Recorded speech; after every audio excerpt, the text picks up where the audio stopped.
Hey, it's Drybear. The time has finally come, and today we're going to be talking about the Python SMG, one of the most requested weapon builds in the First Descendant. This weapon is an absolute monster for DPS, but it comes with a massive asterisk on top of it that we'll have to dive into now. Now, a couple of perks of this weapon: it has a huge base weak point of 2x, so 200% damage on weak point, which is really, really high, and it also has one of the fastest firing rates in the game. Even for an SMG, it's incredibly fast. However, unfortunately, we've done a bunch of testing on this, and as it stands right now, the Python passive is actually very, very underperforming. The problem is this stacks up attribute resistance to non-attribute and toxic as you get weak point shots on the target. You can get down to like 36% reduced toxic resource resistance and almost up to 100% non-attribute resistance. The problem is resistance in this game is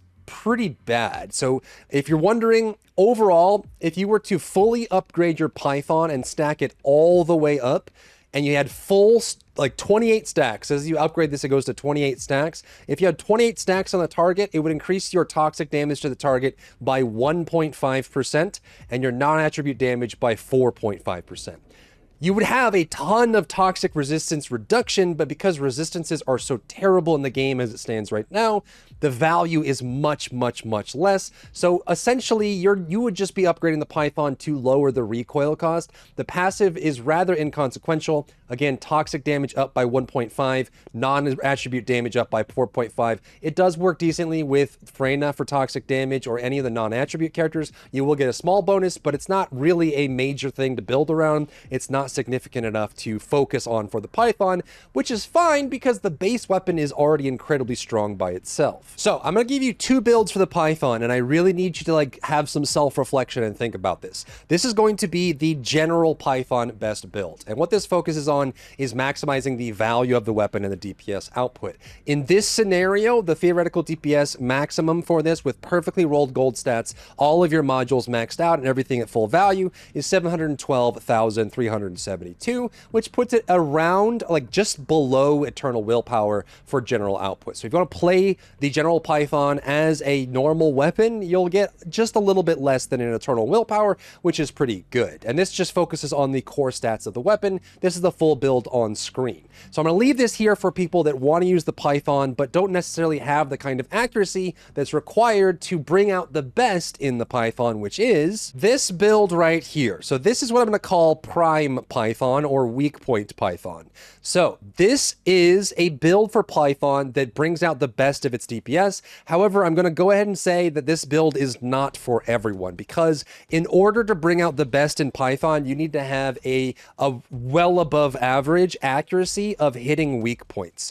The break point here is around 70 to 73%. You need to be hitting weak points. For every 10 shots that you shoot on this incredibly fast firing weapon, you need to be hitting 7 shots on a weak point to bring out the best of this weapon, and the more accurate you can be on weak point, the better the damage gets. This weapon is actually one of the best, if not the best, single target weapon in the game, but if you miss a weak point, it falls well behind weapons like Tamer or Eternal Willpower. So you have to be honest with yourself on how accurate you can be on weak point, and this is going to be the Prime Python. This is the best Python build, but as I put here, it requires a very high weak point accuracy and consistency of hitting the weak point. And keep in mind that this is one of the fastest firing weapons, and if it's level 1 or level 0 and you haven't had duplicates on it, it's going to have high recoil, it's going to have low accuracy. So let's go through the best build for the Python. You are still going to want a real life fighter because, again, you're going to be hitting weak points like crazy. The value here is going to be really high.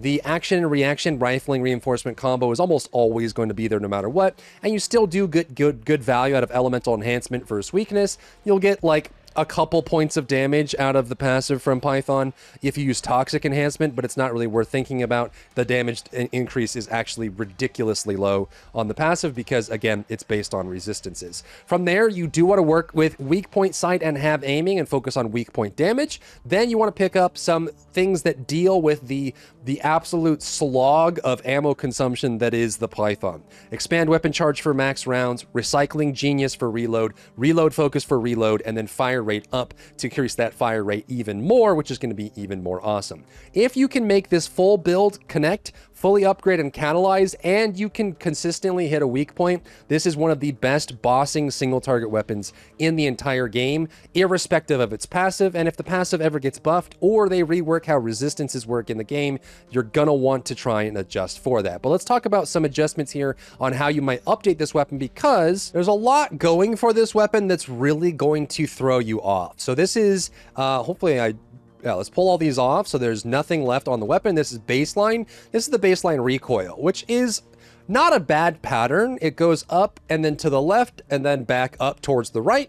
A very easy pattern to resist. Like if you want to resist this, it's very straightforward. If you've played shooter games before, you're going to get used to dragging that down. It's probably a lot harder to do on console, depending on the auto aim, because I don't think the auto aim in this game is the best I've ever seen, but it is an option for you if you want to use that. The default accuracy on it isn't too bad, but you'll notice that the hip fire is pretty bad.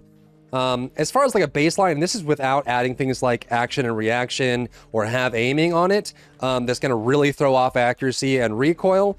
Your baseline is not great. However, it does have a very nice baseline ADS, or aim down sights accuracy. So when you're using the Python, I would try to almost always use ADS if you can. And by default, you're going to get some pretty good value on it. Now, keep in mind that when you use duplicates to make the Python better, you will make the maximum stacks and the duration of the stacks higher, but primarily it's going to lower the recoil deficit, the negative recoil effect that you have on the weapon. And when you fully max this out, the recoil reduction is actually going to be, or the recoil increase is actually going to be 0%. So if you can get your Python fully maxed out and then run with the weak point build, it's going to be a lot easier to stay on that weak point and do damage. But again, keep in mind, especially against normal mobs or some of the weirdly shaped mobs, if your weak point is like this, your damage is going to go way down. This gun demands very high weak point accuracy with this build, but you can get ridiculous damage out of it. So what I would recommend is, if you like the Python, as the current game state is right now with resistances, the passive is very inconsequential, but the base stats are very, very good. So come into the lab, go into the laboratory, mess around with recoil, mess around with accuracy, and try to figure out what the best build is for you that might make that feel good. Now, coming back here, this is why I put weightings on the modules for you. So each one of these, you can actually swap these out. So what I would do is, from the optimal DPS build, go and find the lowest one on this list and then replace that with something that has recoil or accuracy if you need to make it feel better, which in this case is going to be reload focus. So I would swap out reload focus for you're only going to lose module weighting of about 13% when you do that, which still, with the ridiculous single target on this, it's still going to be better than most weapons in the game. So if you can swap that out for a recoil reduction or an accuracy increase to make it feel better for you, so you can reach closer to the 70+% accuracy on weak point, that might make it feel better for you. You might get to like 950,000 DPS or like 912, something like that, depending on where you put the reload focus and what you put on it. I wouldn't take off more than one module, because as you start removing some of these, the DPS drops dramatically. But if you have to, just to be consistent with it, do it. But I also encourage you to try and practice your aim, practice your recoil control, practice your firing, practice your ADSing and that sort of thing. And if you can get that right and you're using this build absolutely demolishes single target when shooting directly onto the weak point, which is good for some Colossi. If you can stun them, knock them down, get up close to one of their weak points, even if it's not the best weak point like the kneecaps, as long as you're hitting a weak point, the DPS throughput on this weapon is bonkers. Then from there, looking at these weights here, you'll be able to figure out what builds you want to swap in and how you want to change things. The stat priority is going to be firearm attack, rounds, weak point, flat elemental damage, reload, fire rate, and then crit damage and crit chance are at the bottom, because the base crit for this weapon is pretty trash. Now, again, I do still have the other general build for people that feel like you're going to have average aim for weak point and you don't want to do that. If you run this weak point build and you hit the weak point like 20% of the time, you're better off just running the general build. It's going to be much more useful for you, and that's why I included it in the video. And then for the reroll priority, bonus attack versus Colossi is going to be huge value for that, especially for weak point. Firearm attack, flat elemental damage, and then weak point. Those four stats are going to be your best in slot if they're all gold, but you can get pretty close to that with rounds and then crit damage. And I don't run crit chance on this as a reroll. You can see that it's below 1% weighting relative to the other stats. Not great. Crit chance just does nothing for this weapon overall. Weak point is much, much better. But again, I have the general build if you want to look for a more balanced option and you want to pull out mods and that sort of thing.